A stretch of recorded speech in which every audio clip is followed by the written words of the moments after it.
आज की क्लास में आपका स्वागत है। आज हम सीखेंगे भारत का भौगोलिक परिचय। उम्मीद करते हैं कि ये वीडियो आपको पसंद आएगी और इसमें जो क्वेश्चन लिए गए हैं वो बहुत ही ज़्यादा महत्वपूर्ण प्रश्न हैं जो कई बार प्रतियोगी परीक्षाओं में पूछे गए हैं। तो चलिए बिना किसी देरी के आज की इस वीडियो को प्रारंभ करते हैं। तो सबसे पहले आपका आज का पहला प्रश्न है। पहला क्वेश्चन है आपके सामने कि भारत में कितने समय कटिबंध हैं। तो आप साथ साथ इसका आंसर देते चलें कि इसमें बताया गया है कि भारत में कितने समय कटिबंध हैं। तो आप जानते हैं भारत में एक ही समय कटिबंध है। इसको एक्सप्लेनेशन करते हुए चलते हैं कि भारत में 82.5 डिग्री पूर्वी देशांतर मानक समय एक ही समय कटिबंध है, जबकि संयुक्त राज्य अमेरिका में 6 समय कटिबंध हैं। आप इस क्वेश्चन को अच्छी तरीके से जान गए कि भारत में कितने समय कटिबंध हैं। तो आपका सही जवाब है आंसर यानी ऑप्शन नंबर डी। आपका अगला क्वेश्चन है।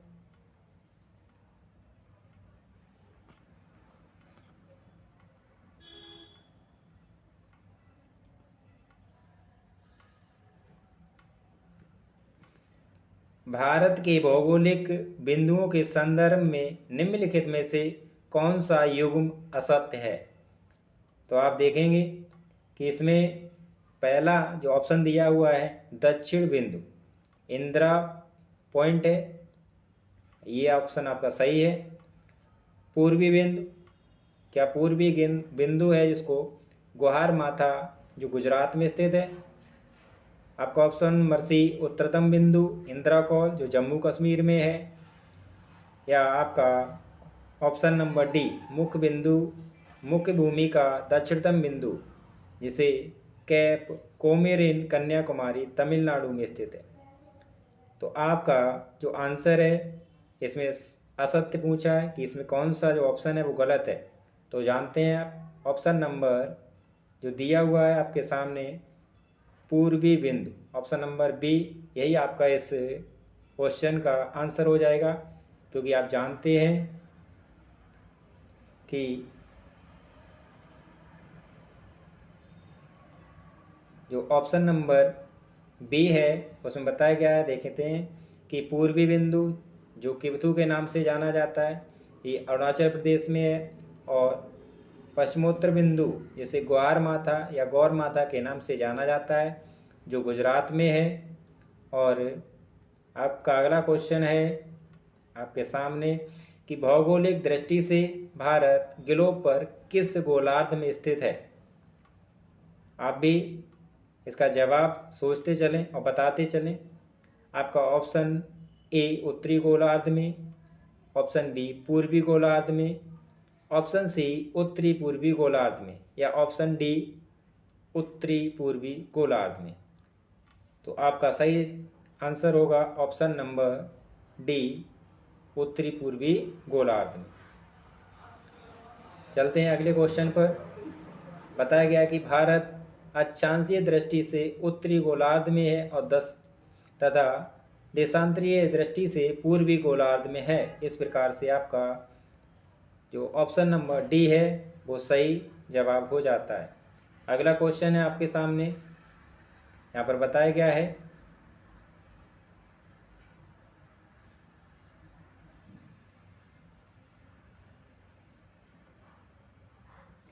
क्षेत्रफल की दृष्टि से भारत का विश्व में कौन सा स्थान है।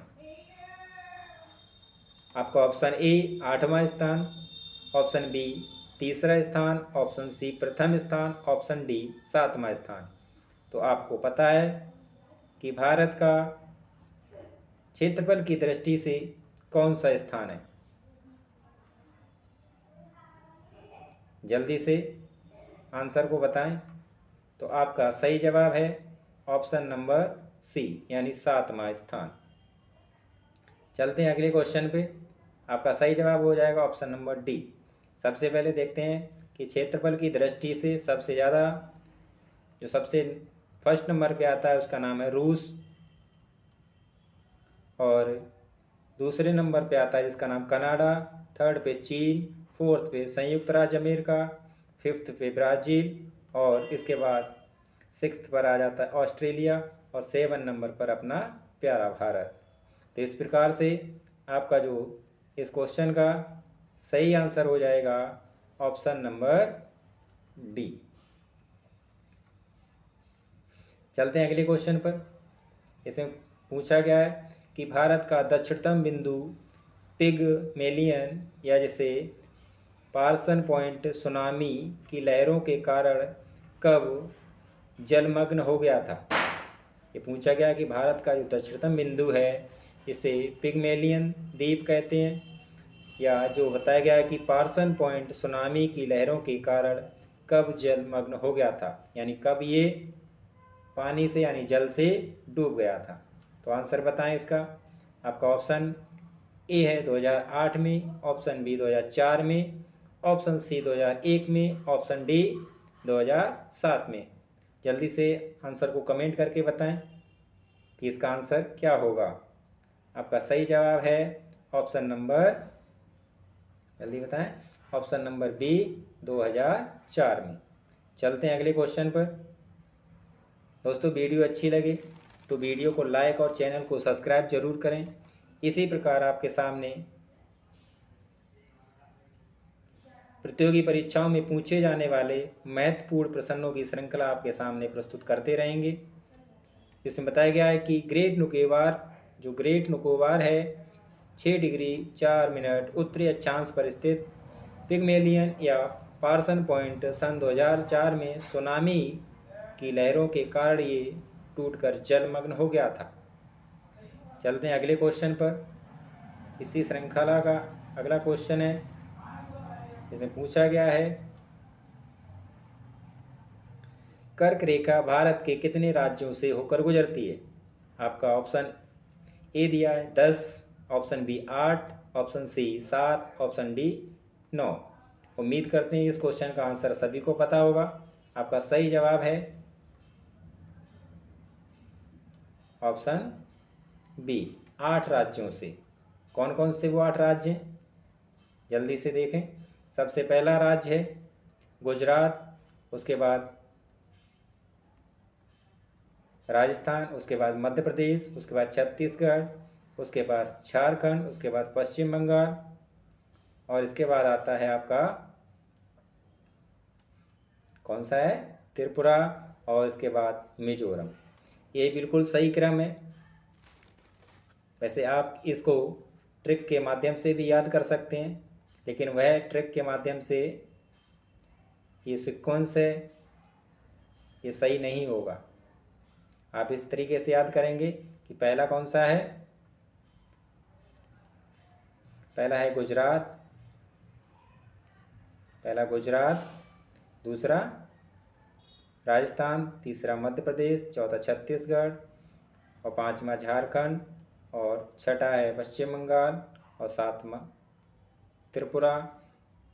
सॉरी, एक बार फिर से देखते हैं। पहला गुजरात, दूसरा राजस्थान, तीसरा मध्य प्रदेश, चौथा छत्तीसगढ़, पांचवा झारखंड, और छठा पश्चिम बंगाल, और सातवां त्रिपुरा, और आठवां है मिजोरम। यानी जो कर्क रेखा है भारत के 8 राज्यों से होकर के गुजरती है। इसी क्रम में अगला क्वेश्चन है आपका, भारत की उत्तर से दक्षिण की वास्तविक दूरी और पूरब से पश्चिम की वास्तविक दूरी में कितना अंतर है। आपके सामने 4 ऑप्शन दिए हुए हैं।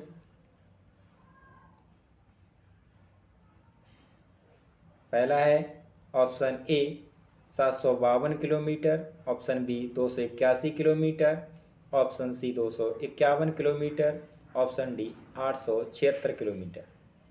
तो इस क्वेश्चन का आंसर हो जाएगा आपका ऑप्शन बी 281 किलोमीटर। चलते हैं अगले इस क्वेश्चन के। आप जानते हैं उत्तर से दक्षिण की वास्तविक दूरी कितनी है दोस्तों? 3214 किलोमीटर। और पूरब से पश्चिम की जो वास्तविक दूरी है 2933 किलोमीटर। इस प्रकार इस वाली में से ये वाली कम कर देंगे, जो अंतर है वो निकल करके आ जाएगा। चलते हैं इसी क्रम में अगले क्वेश्चन पर। अगला क्वेश्चन है आपके सामने, भारत के किस राज्य में सबसे छोटे और सबसे बड़े दिन का अंतर न्यूनतम होता है?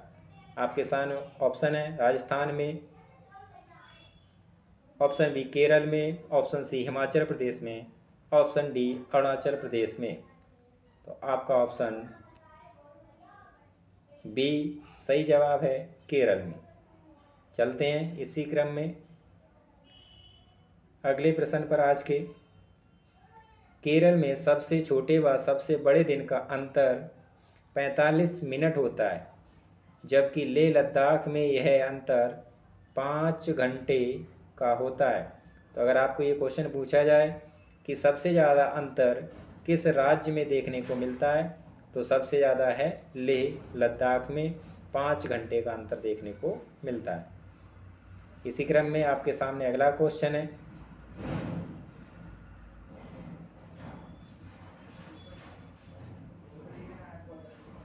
कि कर्क रेखा निम्न में से किस राज्य से होकर गुजरती है? कर्क रेखा निम्न में से किस राज्य से होकर के गुजरती है? तो अभी आपको बताया गया था कि किस राज्य से होकर के गुजरती है, यानी उत्तर प्रदेश से नहीं गुजरती है, आंध्र प्रदेश से नहीं गुजरती है, उड़ीसा से नहीं गुजरती है। तो इस क्वेश्चन का आपका सही आंसर हो जाएगा, क्या हो जाएगा? झारखंड। यानी जो कर्क रेखा निम्न में से किस राज्य से होकर के गुजरती है, तो क्वेश्चन नंबर 9 का सही जवाब हो जाएगा ऑप्शन नंबर ए, झारखंड। इसी क्रम में चलते हैं अगले क्वेश्चन पर। कर्क रेखा भारत के 8 राज्यों से होकर के गुजरती है, जो अभी आपको बताए गए थे। चलते हैं इसी क्रम में अगले क्वेश्चन पर।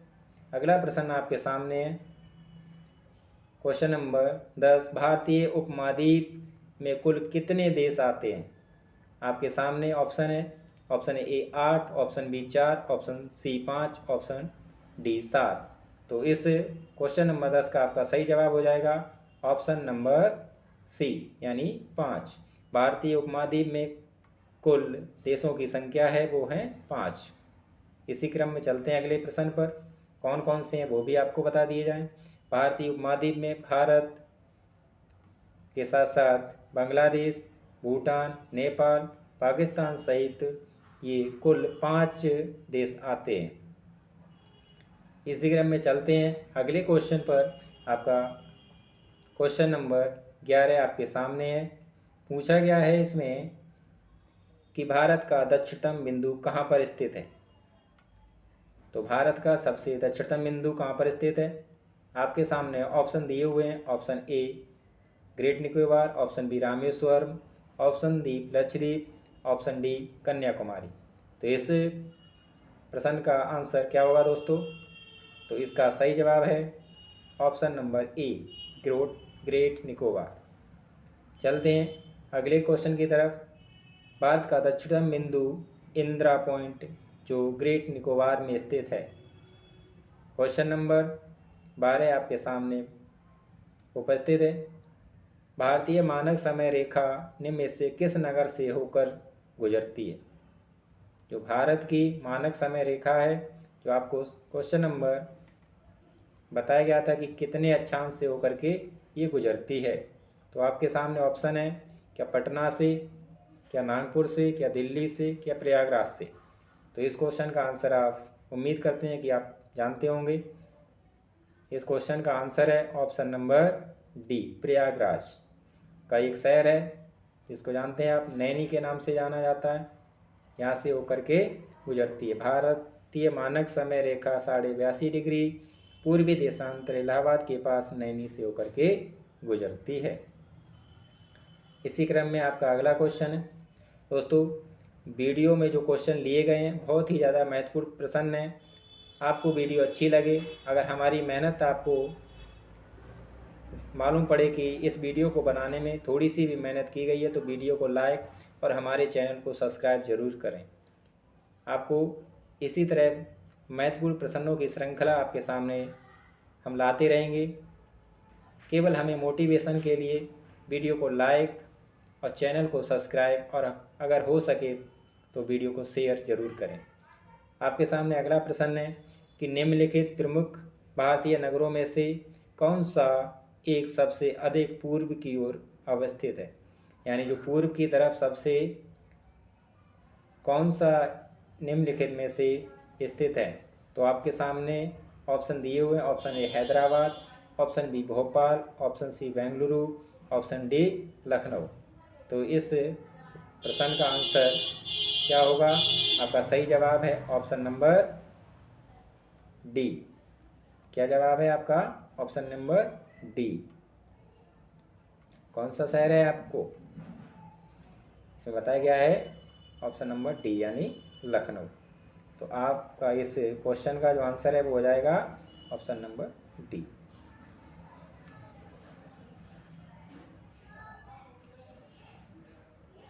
एक्सप्लेनेशन बताया गया है इसमें। हैदराबाद 78 डिग्री 29 मिनट पूर्वी देशांतर पर स्थित है और भोपाल है 77 डिग्री 30 मिनट पूर्वी देशांतर, और लखनऊ है वो 81 डिग्री पूर्वी देशांतर, और बेंगलुरु है जो 77 डिग्री 40 मिनट पूर्वी देशांतर पर। इस प्रकार से आपके इस क्वेश्चन का जवाब हो जाता है ऑप्शन नंबर डी यानी लखनऊ, जो आपके सामने बताया गया। चलते हैं अगले प्रश्न पर। क्वेश्चन नंबर 14 आपके सामने यहाँ पर उपस्थित है। देखते हैं निम्नलिखित में से कौन सा कथन असत्य है। इसमें यह पूछा गया कि कौन सा कथन असत्य है। पश्चिम बंगाल राज्य की सीमा भूटान तथा नेपाल की सीमा से लगती है। असम राज्य की सीमा भूटान और बांग्लादेश से लगती है। उत्तराखंड राज्य की सीमा चीन और नेपाल से लगती है। ऑप्शन डी आपके सामने है। मणिपुर राज्य की सीमा बांग्लादेश तथा म्यांमार से लगती है। तो आपके सामने इस प्रश्न का जवाब है ऑप्शन नंबर डी। मणिपुर राज्य की सीमा बांग्लादेश तथा म्यांमार से लगती है। ये बात गलत है। आप जानते हैं कि पश्चिम बंगाल राज्य की जो सीमा है ये भूटान से भी लगती है और नेपाल से भी लगती है। असम राज्य की सीमा भूटान से भी लगती है, बांग्लादेश से भी लगती है, और उत्तराखंड राज्य की सीमा आप जानते हैं चीन से भी लगती है और नेपाल से भी लगती है। लेकिन इस क्वेश्चन का जो सही जवाब हो जाएगा ऑप्शन नंबर डी। मणिपुर राज्य की सीमा बांग्लादेश और जो म्यांमार है उससे नहीं लगती है। इसी क्रम में अगला क्वेश्चन है आपके सामने। देखो, मणिपुर राज्य की सीमा केवल म्यांमार से लगती है, जबकि मिजोरम राज्य की सीमा बांग्लादेश और म्यांमार की सीमा से लगती है। तो इस प्रकार इस क्वेश्चन का आंसर आपका हो जाएगा option number D. Question number 15 आपके सामने है। इसमें पूछा गया निम्नलिखित में से किस राज्य की सीमा बांग्लादेश से नहीं लगती है। बांग्लादेश, इसके लिए दोस्तों आपको जो इंडियन मैप है उसकी थोड़ी सी जानकारी होनी चाहिए। आपके सामने ऑप्शन दिए गए Mizoram, option B Meghalaya, option C Tripura, option D Manipur. तो आप जानते हैं कि बांग्लादेश और मणिपुर काफ़ी दूर है बांग्लादेश से। तो आपका इस क्वेश्चन का आंसर हो जाता है डी यानी मणिपुर। बांग्लादेश से मणिपुर की सीमा नहीं लगती है।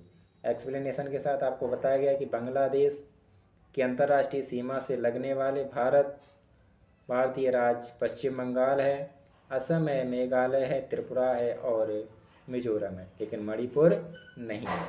इस प्रकार से क्वेश्चन नंबर 15 का आपका सही जवाब हो जाएगा ऑप्शन डी मणिपुर।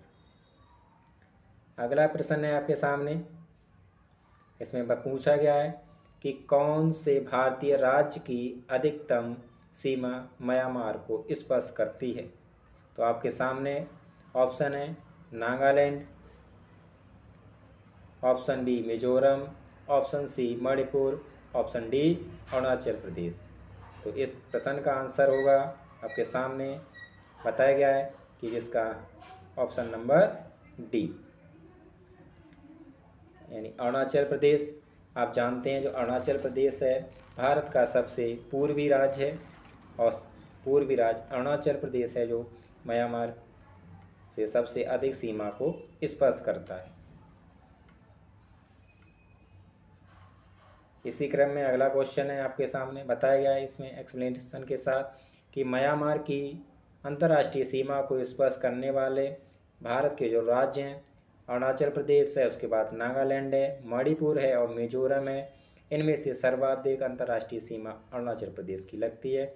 इस प्रकार से जो क्वेश्चन नंबर हमारा 16 है उसका सही आंसर हो जाएगा ऑप्शन नंबर डी अरुणाचल प्रदेश। इसी क्रम में अगला क्वेश्चन है आपके सामने किसके द्वारा भारत श्रीलंका से अलग होता है? किसके द्वारा भारत श्रीलंका से अलग होता है? आपके सामने ऑप्शन है, ऑप्शन ए पाक स्ट्रेट, ऑप्शन बी कैम्बे की खाड़ी, ऑप्शन डी कच्छ की खाड़ी, ऑप्शन डी खंबात की खाड़ी। जल्दी से आंसर को बताएं कि इसका सही आंसर क्या होगा। आपके सामने इस क्वेश्चन का आंसर है ऑप्शन ए पाक स्ट्रेट। इसे पाक स्ट्रेट के नाम से जाना जाता है। इसका दूसरा नाम भी बताएं दोस्तों आप कमेंट करके कि इस क्वेश्चन नंबर 17 का सही आंसर क्या होगा। एक्सप्लेनेशन के द्वारा देखते हैं कि भारत का स्थलीय भाग पाक जलडमरू मध्य द्वारा श्रीलंका से अलग होता है। इसका नामकरण तत्कालीन मद्रास प्रेसिडेंसी के गवर्नर रॉबर्ट पॉक के नाम पर किया गया था। इसी के कारण इसको पाक स्ट्रेट के नाम से जाना जाता है। अगला क्वेश्चन है आपके सामने भारत के निम्नलिखित किस राज्य में से किसके 3 तरफ अंतर्राष्ट्रीय सीमाएं लगती हैं? आपके सामने ऑप्शन है, option A Paschim Bengal, option B Nagaland, option C Assam, option D Tripura. सही जवाब इस क्वेश्चन का क्या होगा दोस्तों? इस क्वेश्चन का सही जवाब है, इसको आप बड़ी अच्छी तरीके से जानते हैं, त्रिपुरा। यानी इसको याद कर सकते हैं, त्रिपुरा यानी 3 तरफ से अंतर्राष्ट्रीय सीमा जिस राज्य की तरफ यानी जिस राज्य को 3 तरफ से किसी अंतर्राष्ट्रीय सीमा से घिरा हुआ है वह राज्य है भारत का त्रिपुरा। इस प्रकार आपका इस क्वेश्चन नंबर 18 का राइट आंसर हो जाएगा ऑप्शन नंबर डी त्रिपुरा। अगला क्वेश्चन है आपके सामने त्रिपुरा राज्य 3 ओर से बांग्लादेश की अंतर्राष्ट्रीय सीमा से घिरा हुआ राज्य है। अगला क्वेश्चन है आपके सामने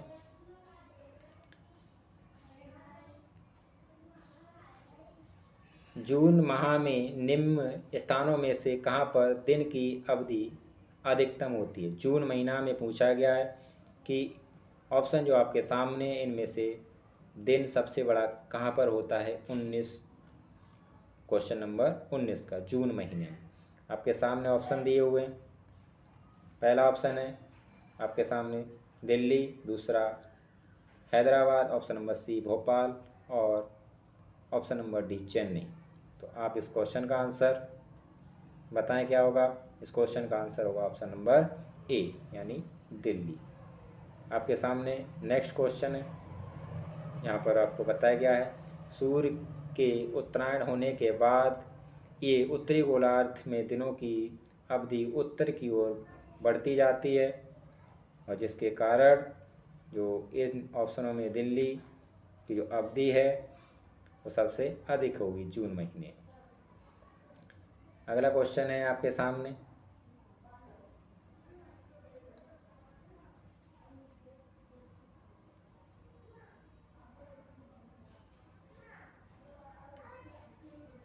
क्वेश्चन नंबर 20 गुजरात के सबसे पश्चिमी गांव और अरुणाचल प्रदेश के सबसे पूर्वी छोर पर स्थित गांव के समय में लगभग कितने घंटे का अंतराल होगा? आपके सामने ऑप्शन दिए हुए हैं। ऑप्शन नंबर ए 3 घंटे का अंतर, ऑप्शन बी 2 घंटे का अंतर, ऑप्शन ए 1 घंटे का अंतर, ऑप्शन डी आधे घंटे का अंतर। दोस्तों, आपको वीडियो कैसी लगी और क्वेश्चन नंबर 20 का आंसर हमें कमेंट करके बताएं। तब तक के लिए अगर आपको वीडियो अच्छी लगी हो तो हमारे चैनल को सब्सक्राइब करें और इस क्वेश्चन का आंसर हमें कमेंट करके ज़रूर बताएं। मिलते हैं अगली क्लास में, जो आपको इसी टॉपिक से संबंधित जो और भी महत्वपूर्ण प्रश्न बचे हैं उन प्रश्नों की श्रृंखला को आपके सामने लाएंगे अगली वीडियो में। तब तक के लिए जय हिंद, जय भारत।